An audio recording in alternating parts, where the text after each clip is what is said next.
Pozdrav, moje ime je Ana Marija, a danas ću ti otkriti jednu tajnu.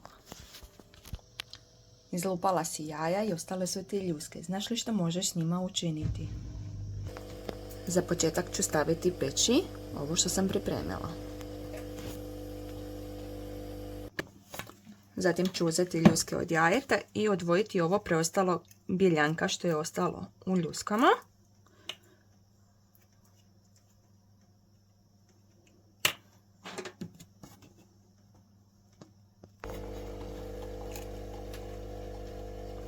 Sad kad sam ih sve očistila od bjeljanka,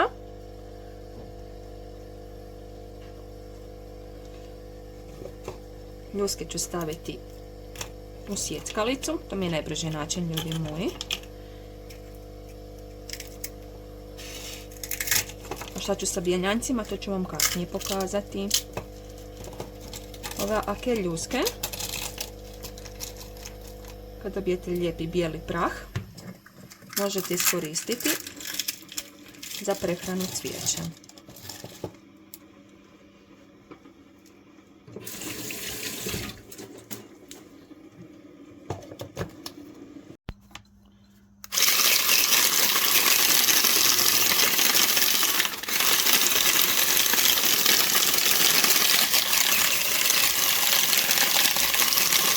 I sad kad tako dobro izmiksam,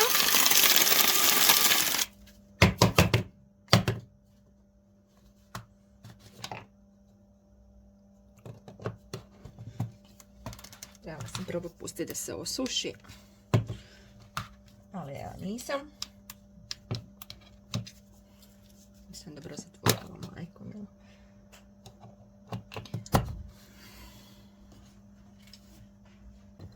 Usput da vam kažem, ovu malu sjeckalicu sam naručila na Temu, električnu, mala je, od nekih 200 ml valjda. Dobro posluži za takve stvari ili neke druge lok tipa, tako da. I sad ću vam pokazati kako ja to stavim u cvijet. Kao što vidite, božićna zvijezda mi je preživjela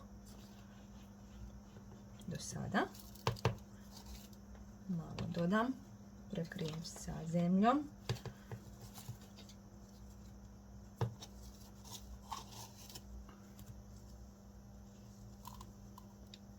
Osim za cvijeće, možete ove ljuskice koristiti i u svom vrtu za rajčicu, papriku i ostalo.